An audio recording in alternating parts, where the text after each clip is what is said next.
గౌరవ ముఖ్యమంత్రి గారు మంత్రి గారు నెక్లెస్ రోడ్లో ఆర్టీసీ కొత్త బస్సులు మా ప్రభుత్వం ఆర్డర్ ఇచ్చిన బస్సులు వస్తే జెండా ఊపినరు చాలా సంతోషం. Government is a continuous process. అయితే ఆ జెండా ఊపిన సందర్భంగా కార్మికులకు ఒక 300 కోట్ల చెక్కు చూపించారు ముఖ్యమంత్రి గారు. ఇగో మీ కార్మికులకు పీఆర్సీ బకాయిల 300 కోట్ల చెక్కు విడుదల చేస్తున్నా అని ముఖ్యమంత్రి గారు బకాయిలు ఇస్తున్నామని చెక్కు చూపించారు. పాపం మా మంత్రి గారు ముఖ్యమంత్రి గారు వెళ్ళిపోయినాక కొన్ని డమ్మీ చెక్కులు ఆ పెద్ద చెక్కులు కూడా కార్మికులకు ఇచ్చి ఫోటోలు కూడా దిగారు. ఇది ఏ రోజు ఇచ్చిందంటే ఫిబ్రవరి 10, 2024. ఇవాళ మనం ఉన్నాం జూలై నెలలో ఉన్నాం. ఇప్పుడు దాదాపు 5 నెలలైనా నెక్లెస్ రోడ్ నుంచి ఆ చెక్కు బస్ భవన్కు చేరలే. ఇంకా అది ఎప్పుడు చేరుతుంది ఎప్పుడు ఇస్తారో దయచేసి చెప్పాలని కోరుతా ఉన్నా. క్వశ్చన్ నెంబర్ 5, మహాలక్ష్మి పథకం పెట్టారు, సంతోషం, వి అప్రిషియేట్. అయితే ఆ పథకానికి నెల నెల బిల్లులు విడుదల చేయని మాట వాస్తవమా? మహాలక్ష్మి పథకం కింద రాష్ట్ర ప్రభుత్వం ఆర్టీసీకి ఇవ్వాల్సిన నిధులు ఎన్ని, ఇప్పటి వరకు ఇచ్చిన ఎన్ని, ఇవ్వకపోవడం వల్ల కార్మికుల యొక్క పిఎఫ్ మరియు సిసిఎస్ డబ్బులు మళ్లించి కార్మికులకు జీతాలు ఇచ్చిన మాట వాస్తవమా? ఆ నిధులు ఎప్పట్లోగా ఇస్తారో సూటిగా చెప్పాలి.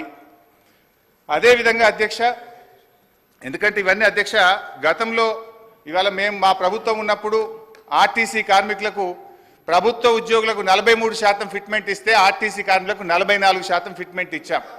గత తెలుగుదేశం ప్రభుత్వంలో కార్మికులకు కేవలం బడ్జెట్లో 100 కోట్లు పెట్టారు. కాంగ్రెస్ ప్రభుత్వం 200 కోట్లు పెట్టింది. కానీ మా ప్రభుత్వం 1000 కోట్లు 1500 కోట్లు 1500 కోట్లు బడ్జెట్లో పెట్టి ఆర్టీసీ సంస్థను మేము కాపాడాలి. సార్ గౌరవ సీనియర్ శాసన సభ్యులు హరీష్ రావు గారికి తెలుసు ఇది క్వశ్చన్ అవర్ అధ్యక్ష. క్వశ్చన్ అవరు స్పెసిఫిక్ 2 క్వశ్చన్స్ అడగాల. రెండో చాలా సంతోషం, మా మేనిఫెస్టోనైతే మొత్తం టీఆర్ఎస్ నాయకులు పట్టిండ్రు, చాలా సంతోషం. స్పష్టతతో మేము మేనిఫెస్టోలోకి సంబంధించిన అంశాల విషయంలో పాస్ మార్కులు పూర్తి స్థాయిలో మేము వేసినాము. ఈరోజు నేను కోరుతా ఉన్నా అధ్యక్ష, I request honourable members also through your chair. Sir ఇప్పుడు స్పెసిఫిక్ క్వశ్చన్స్ వేస్తే ఆన్సర్ రావడానికి ఆస్కారం ఉంటుంది. వారు సీరియస్గా డిబేట్ మొదలుపెట్టిండ్రు అధ్యక్ష. 10 క్వశ్చన్స్ ఉన్నాయి, మీరు 11 o'clock వరకే సమయం ఇచ్చిండ్రు, 11 గంటల వరకే సమయం ఇచ్చిండ్రు. మీరు మంత్రులు కూడా మాట్లాడాల్సి ఉంటుంది కదా అధ్యక్ష. దయ్యాలు వేదాలు వల్లించినట్టుగా 10 సంవత్సరాలుగా ఆర్టీసీని చంపి ఆర్టీసీ ఉంటుందా పోతుందా తీసేస్తామనేటువంటి పరిస్థితులలో ఒక ఎగ్జిక్యూటివ్ డైరెక్టర్ రిటైర్ అయిన ఎండీగా పెట్టి ఆర్టీసీకి జవాబు చెప్తున్నా మీరు జవాబు చెప్తా ఉన్నా. ఇలా 10 సంవత్సరాలుగా ఎప్పుడైతే మనం కమిటీ కాలేమో ఒక కమిటీ వేసి 10 సంవత్సరాలుగా చేయనటువంటి వీళ్ళు ఎలక్షన్ల ముందట ఎటువంటి సంప్రదింపులు లేకుండా ఏమి చర్చలు లేకుండా కనీసం ఆర్టీసీ యాజమాన్యంతో కూడా మాట్లాడకుండా అదర తీసుకొచ్చి మళ్ళీ దానికి రాజకీయ రంగం పులవడానికి కార్మికులను రెచ్చగొట్టి గవర్నర్ అనుమతిస్తలేరు, గవర్నర్ దగ్గర ఇంటికి పోయి ప్రొటెస్ట్ చేయించేటువంటి రాజనీతి చేసిన వీళ్ళు ఇలా మాట్లాడుతున్నారు. గత కొంతకాలంగా పెండింగ్లో ఉన్నటువంటి మల్టీపర్పస్ వర్కర్స్ యొక్క శాలరీస్ కోసం, అదేవిధంగా శానిటేషన్ కోసం 3,378,88 లక్షల రూపాయలను రిలీజ్ చేయడం జరిగింది సార్. అదేవిధంగా మరి శాసనసభ్యులు ఎవరైతే రామచందర్ నాయక్ గారు, ఐలయ్య గారు, వంశీకృష్ణ గారు చెప్పినట్టుగా చాలా మారుమూల తండాలలో గ్రామాలలో మరి ముఖ్యమంత్రి గారు కూడా గుర్తించి చెప్పినట్టుగా రోడ్డు రవాణా సౌకర్యం కానీ విద్యుత్ కానీ విద్యా వ్యవస్థ కానీ సరిగా లేనటువంటి మాట వాస్తవము. వాటన్నింటిని కూడా మరి ఈ బడ్జెట్ ద్వారా పునరుద్ధరించుకొని మిగతా సమాజానికి సమానంగా జీవించే విధంగా జీవన ప్రమాణాలను మెరుగుపరుచుకొనుటకు విద్య కానీ విద్యుత్ కానీ రోడ్డు రవాణా వ్యవస్థ కానీ మంచినీటి వ్యవస్థ కానీ ఇండ్లు కానీ ఇవ్వాల్సినటువంటి అవసరం ఉంది సార్. తప్పకుండా ఈ యొక్క బడ్జెట్ ద్వారా వాటిని పరిపూర్తి చేస్తామని తెలియజేస్తూ ఉన్నాము. అదేవిధంగా రెవెన్యూ గ్రామాలుగా మార్చుటకు సంబంధించి కూడా సంబంధిత రెవెన్యూ శాఖతోటి మరి ప్రభుత్వం కూడా ఇన్వాల్వ్ కావాల్సిన అవసరం ఉంది సార్. ఎప్పుడో ల్యాండ్ సర్వే 1936లో ఎప్పుడో అయింది సార్. అప్పుడు ఏర్పడ్డటువంటి రెవెన్యూ గ్రామాలు ఆ తర్వాత గ్రామ పంచాయతీలు పెరుగుతూ వచ్చినాయి తప్ప రెవెన్యూ గ్రామ పంచాయతీగా జరిగినటువంటి పరిస్థితి లేదు. కాబట్టి ఖచ్చితంగా రెవెన్యూ శాఖ వారితో మాట్లాడి ఇది నిర్ణయాలు తీసుకుంటాం సార్. నూతన గ్రామ పంచాయతీల డిమాండ్ కూడా ఉంది, ప్రభుత్వం దృష్టికి తీసుకెళ్ళి మరి దీని విషయంలో కూడా నిర్ణయం తీసుకుంటామని తెలియజేస్తాం. ఆర్టీసీ కార్మికులకు సంబంధించి గౌరవ సభ్యులు అడిగినట్టుగా ఆన్సర్ చెప్తున్నా, ఒప్పుకోండి. అదేవిధంగా ఈరోజు తప్పకుండా సార్, అసలు వీళ్ళు కార్మిక సంస్థలు రద్దు చేసి ఇలా యూనియన్లకు సంబంధించినటువంటి వీళ్ళు మాట్లాడుతూ ఉన్నారు. ఇలా పునరుద్ధరణ గురించి వాళ్ళకి ఏమక్కుంది, ఎవరు రద్దు చేసినారు, ఎందుకు రద్దు చేసినారో ముందు మీరు ఆ కార్మికులకు క్షమాపణ చెప్పి ముందు అడగండి ఒక్కసారి. మీరు యూనియన్లు రద్దు చేసి మీరు ఆర్టీసీ గౌరవ అధ్యక్షులు మీరు మీ కుటుంబ సభ్యులు ఉండి వాళ్ళు అన్నమో రామచంద్ర అంటుంటే కూడా చచ్చిపోతే కూడా 50 రోజులు సమ్మె చేస్తే పట్టించుకొని మీరు ఒక్క బస్సు కొనే అధ్యక్ష 10 సంవత్సరాలుగా గౌరవ ముఖ్యమంత్రి గారు మా ప్రభుత్వం వచ్చిన తర్వాత బరాబరిగా ప్రభుత్వం బస్సులు కొన్నది. అంతేకాదు 2013 నుంచి పెండింగ్ లో ఉన్నటువంటి 280 కోట్ల బకాయిలను మేము బాండ్ రూపంలో ఉంటే ఇచ్చిన 80 కోట్లు పేమెంట్ అయింది. ఆన్లైన్ లో యాజమాన్యం ఇతర అవసరాల గురించి కలుగుతా ఉంది. ఇంకొక మాట అడిగినారు అధ్యక్ష, మేము ఎన్నడూ మా ప్రభుత్వం వచ్చిన తర్వాత కార్మికులకు సంబంధించిన పిఎఫ్ కావచ్చు, కోఆపరేటివ్ సెస్ ₹1 ముట్టలే. 4,000 కోట్ల బకాయిలు వాళ్ళ సంస్థ కార్మికుల సొమ్ము వాడుకున్నారు అధ్యక్ష. ఇవాళ ఆర్టీసీ 7,000 కోట్ల అప్పులతోటి మాకు అప్పచెప్పితే ఈరోజు ప్రభుత్వం మహాలక్ష్మి పథకం కింద నెలకు 300 కోట్లు ఇచ్చారు అధ్యక్ష. ఇప్పటికే 70 కోట్ల మంది మహిళలు ప్రయాణం చేస్తే అధ్యక్ష 2,400 కోట్ల రూపాయలు ఆ మహిళల పేరు మీద వచ్చినటువంటి సొమ్మును 2,000 కోట్లను ప్రభుత్వం తరఫున ఆర్టీసీకి ఇచ్చినాం. ఆర్టీసీ ఇంకొక మాట చెప్తా ఉన్నారు, కారుణ్య నియామకాలకు సంబంధించి అధ్యక్ష కారుణ్య నియామకాల పాలసీ ఎవరు తెచ్చినా ఇంకా సరళీకృతం చేసి ఈరోజు ఆర్టీసీ కార్మికుల కుటుంబాలందరికీ కూడా ఆధారం ఇస్తా ఉన్నాం. మేమేం ఎన్నడే జీవోలు మార్చలే.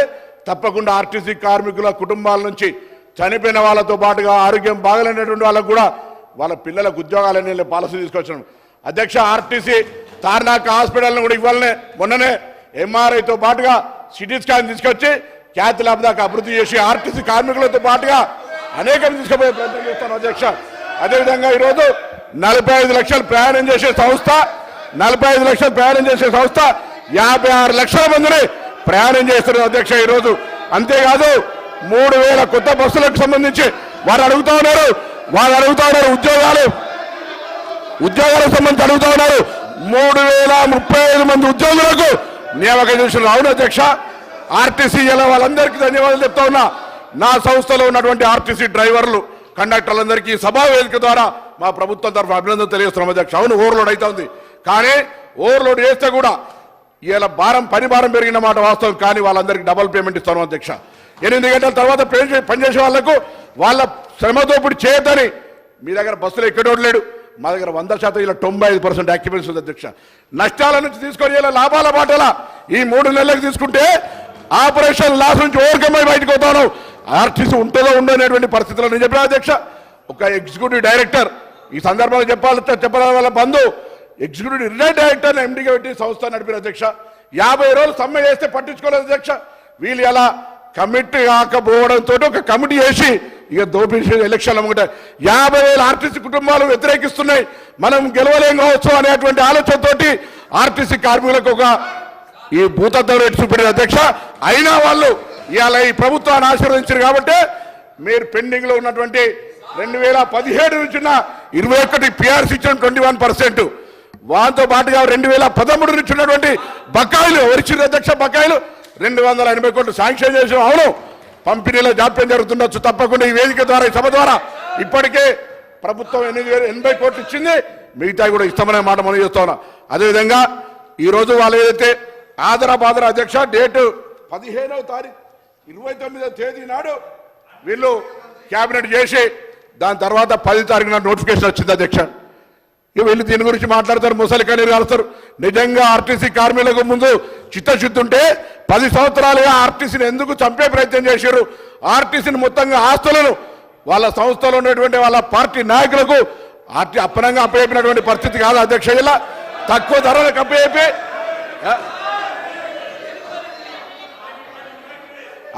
మీ శాసనసభ్యులకు ఆనాడు మీ ఇష్టం ఉన్నట్టుగా ఆర్టీసీ ఆస్తులు ఇచ్చుకున్నటువంటి పరిస్థితి కాదు అధ్యక్ష. ఈ రోజు ఇటువంటి పరిస్థితులల్లా గౌరవ సభ్యులు ఆనాడు ఆర్టీసీల సంక్షేమానికి కృషి చేస్తా అని పాపం ఆయన మాట ముఖ్యమంత్రి గారు వినకపోతే ఇటు ఆర్టీసీ కార్మికుల ఒత్తిడి అటు పెట్టి ఆఖరి సంఘాలనే బద్దు చేసినటువంటి వీళ్ళు ఇలా వీళ్ళు మాట్లాడితే ఎట్లా అధ్యక్ష? అందుకే తప్పకుండా మా ప్రభుత్వానికి ఆర్టీసీ సంక్షేమం, ప్రజల రవాణా సౌకర్యం, ఆ విధంగా కార్మికుల సంక్షేమం మా బాధ్యత. మేము ఈ 3 అంశాలను స్ఫూర్తిగా తీసుకొని ఎక్కడ కూడా ఆర్టీసీకి అన్యాయం జరగకుండా కార్మికులకు సంబంధించి తప్పకుండా భవిష్యత్తులో అన్ని రకాల చర్యలు తీసుకుంటామనేటువంటి మాట మనం చేస్తూ ఈరోజు ఆర్టీసీకి సంబంధించి మాట్లాడే నైతిక హక్కు కూడా టీఆర్ఎస్ పార్టీ శాసనసభ్యులకు, అందులో హరీష్ రావు గారు ఆర్థిక శాఖ మంత్రిగా 5 ఏళ్ళు ఉన్నాడు. ఆర్టీసీకి ఏ విధంగా సహకారం చేస్తున్నారు కానీ బడ్జెట్లో 1500 కోట్లు పెడతారు, 400 కోట్లు కూడా ఇవ్వనటువంటి లెక్క మొత్తంగా వారికి నేను లిఖితపూర్వకంగా మీ ద్వారా పంపిస్తా అధ్యక్ష. వీళ్ళు మాట్లాడితే ఎట్లా అధ్యక్ష?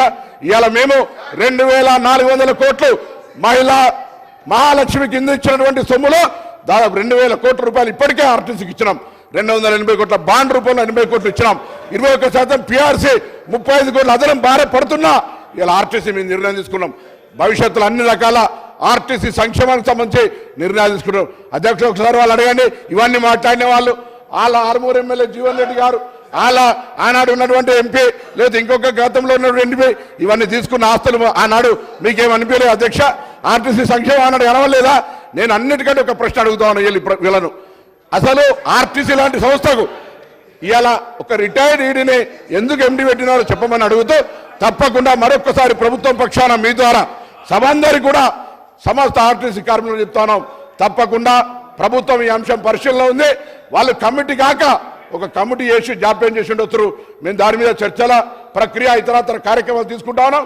తప్పకుండా దానికి సంబంధించి ఆర్టీసీ కార్మికులకు ఎక్కడ కూడా ఇబ్బంది లేకుండా ఉండే విధంగా చర్యలు తీసుకుంటామనే మాట సందర్భంగా మనం చేస్తా ఉన్నాం.